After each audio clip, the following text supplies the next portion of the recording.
Estimados, buenas tardes, buenos días, bienvenidos de nuevo a esta tercera clase de Física 2 de UTN, Facultad Regional Córdoba, para el grupo 2B1.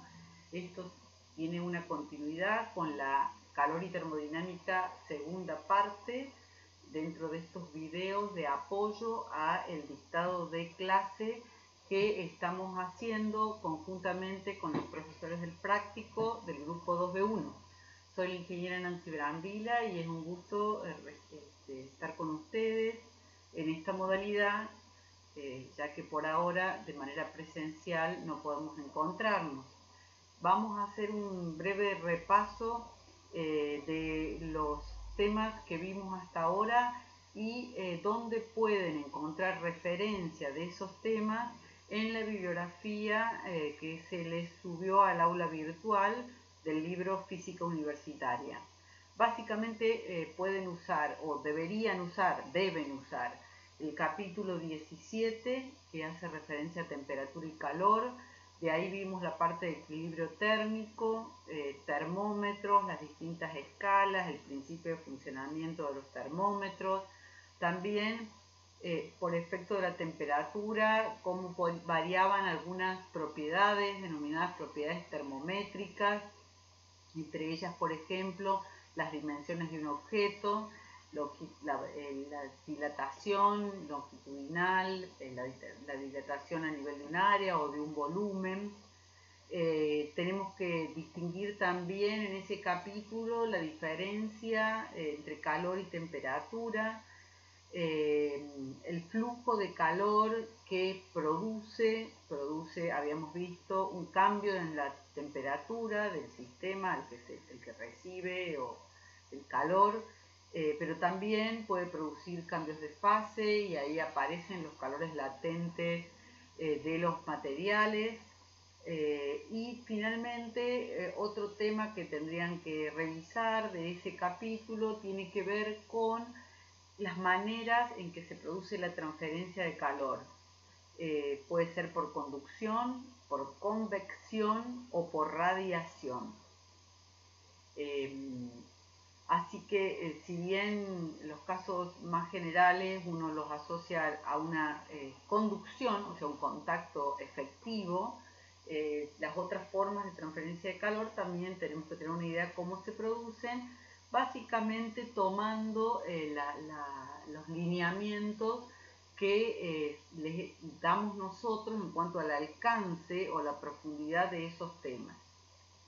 Bien, por otro lado, el capítulo 18 es otro de los capítulos de física universitaria que tienen que utilizar. En ese caso, el capítulo 18 hace referencia a las propiedades térmicas de la materia y aborda el comportamiento de los gases a través de la ecuación de los gases ideales, que relaciona las variables macroscópicas que dan cuenta de la característica o la caracterización de un sistema a través de un estado, presión, volumen y temperatura.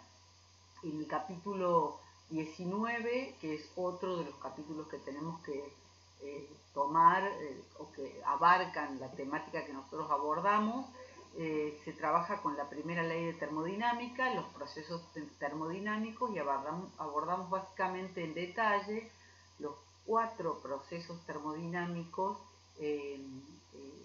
isotérmicos, isobáricos, isocóricos y adiabáticos, y el trabajo en esos procesos, y también la primera ley de termodinámica asociando la variación de energía interna de un proceso con el trabajo y el calor que se transfiere a ese sistema.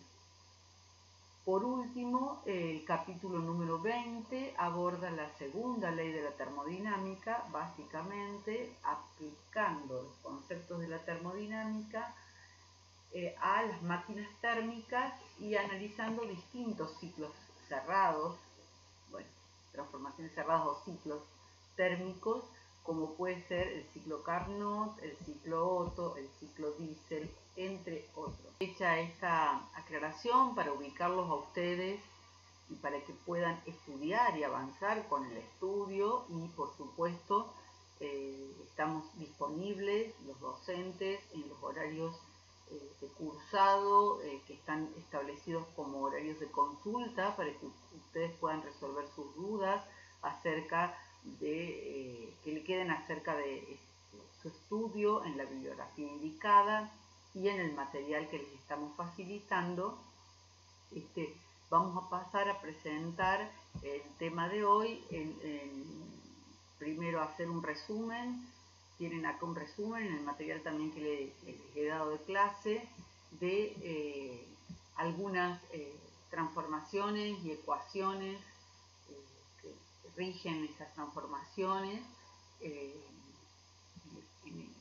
tanto de calor y trabajo como variación de energía interna. Esto es a modo de resumen y de recordatorio de fórmulas. El tema que sigue es el segundo principio de la termodinámica. En el segundo principio de la termodinámica tenemos que tener presente, o el concepto, digamos, que asocia el segundo principio de la termodinámica, es que es posible conseguir energía en mejores condiciones de ser utilizada. Es decir, el primer principio de la termodinámica nos decía que había calor y trabajo aportaban a la energía de un sistema. Ahora, según el primer principio de la termodinámica, el motor de un barco podría tomar calor del mar para mover el barco, situación que es completamente imposible.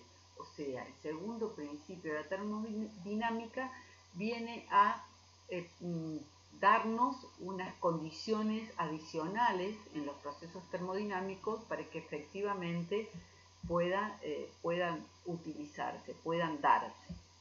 En la realidad los procesos son irreversibles, no podemos hablar de una reversibilidad de los procesos, que es un concepto más bien teórico. Entonces, esta cuestión de procesos irreversibles se plantea en el enunciado de Clausius Kelvin Planck, que dice que no es posible un proceso cuyo único resultado sea la transferencia de calor de un cuerpo de menor temperatura a otro de mayor temperatura. Esta imposibilidad, representada en el enunciado de Clausius, está esquematizada en el dibujito que se presenta al lado. El otro principio para trabajar con la condición esta de los procesos irreversibles, que el enunciado de Kelvin Planck. No es posible un proceso cuyo único resultado sea la absorción de calor procedente de un foco y la conversión de ese calor en su totalidad en trabajo. Entonces, la conducción de calor es un proceso irreversible. Si colocamos un cuerpo caliente en contacto con un cuerpo frío, el calor va a fluir del cuerpo caliente al cuerpo frío hasta que estén en la misma temperatura, o sea, hasta que logren el equilibrio térmico. Sin embargo, el proceso inverso no se presenta nunca. Bien, las máquinas térmicas son dispositivos cíclicos cuyo propósito es convertir la máxima cantidad de calor en trabajo. Tienen una sustancia de trabajo que puede ser agua, aire y vapor de gasolina, por ejemplo, y se produce una transferencia, digamos, de calor, como se representa en el esquema que está indicado ahí. Desde la fuente caliente se entrega calor, parte de ese calor se transforma en trabajo y parte de ese calor se cede a un foco más frío. O sea, la transferencia de calor ocurre entre un foco de alta temperatura, T sub H, y un foco frío o T sub C.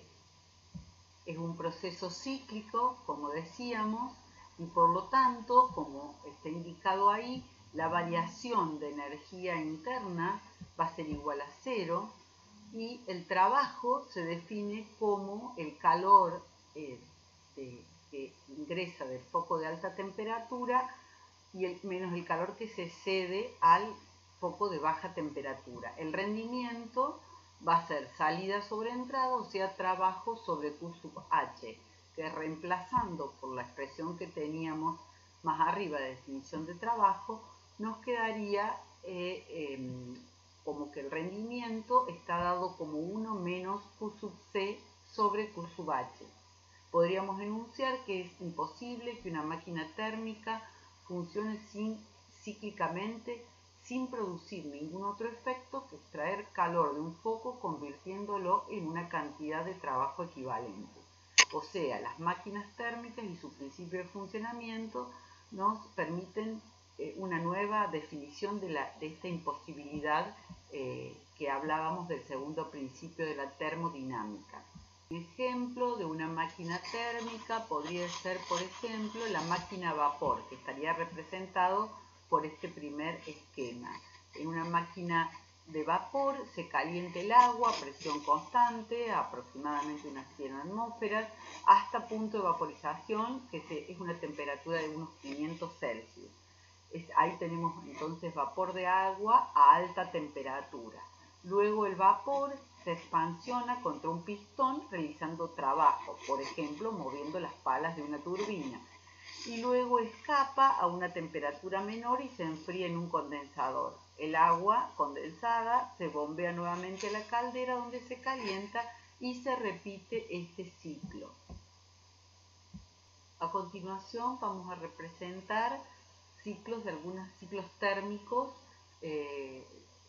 detallando cada etapa. Antes vamos a decir que un refrigerador lo podríamos pensar como una máquina térmica que funciona en sentido inverso. Es decir, mediante la realización de un trabajo logra extraer calor de una fuente fría para llevarlo a una fuente más caliente. El enunciado de Clausius respecto de la segunda principio, ley de la termodinámica, para un refrigerador sería el que está indicado ahí, como que es imposible que un refrigerador funcione cíclicamente sin producir ningún otro efecto que la transferencia de calor de un objeto frío a un objeto caliente. La performance de un refrigerador se referencia como la eficiencia, que es la relación entre el calor de la fuente fría sobre el trabajo realizado. Y las eficiencias de los refrigeradores están en el orden de 5 o 6. En la siguiente diapositiva ustedes pueden observar las etapas de este ciclo, de un ciclo de máquina térmica sobre un motor de combustión interna, describiendo en cada uno de los tiempos lo que ocurre. Asimismo, podemos decir a continuación que el ciclo Carnot es el ciclo de mayor rendimiento que podemos tener. Es la máquina reversible más eficiente que puede operar entre dos ciclos térmicos. Luego a continuación se dan las condiciones de reversibilidad y a continuación ustedes pueden ver en detalle en qué consiste un ciclo Carnot, que es un proceso cíclico reversible que utiliza un gas perfecto y que consta de dos transformaciones isotérmicas y dos transformaciones adiabáticas.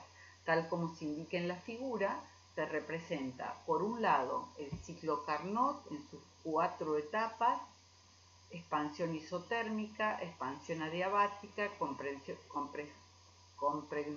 isotérmica y comprensión adiabática, y eso mismo se representa entre el foco caliente y el foco frío en un diagrama presión-volumen.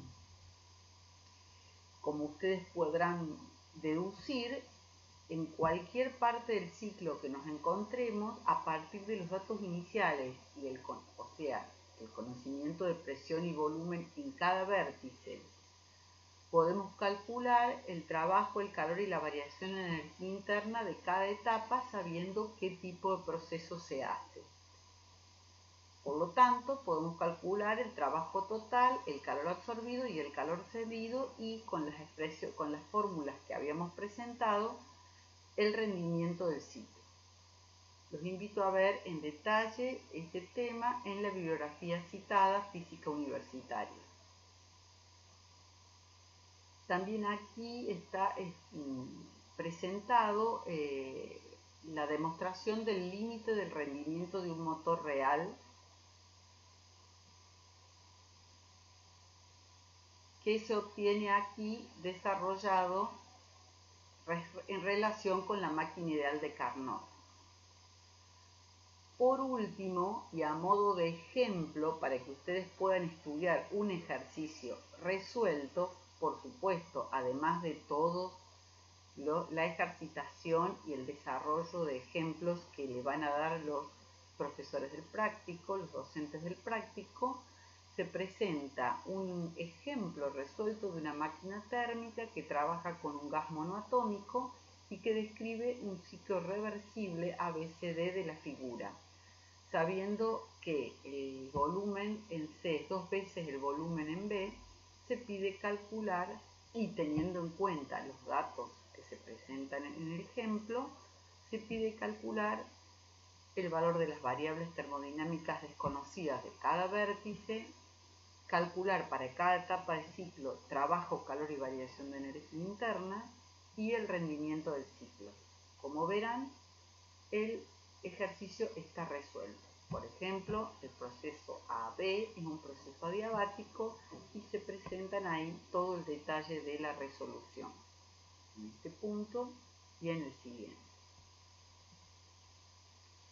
Finalmente, ustedes tienen que confirmar o corroborar que llegan a este análisis de un rendimiento de 0,46% de este ciclo que representa una máquina térmica determinada.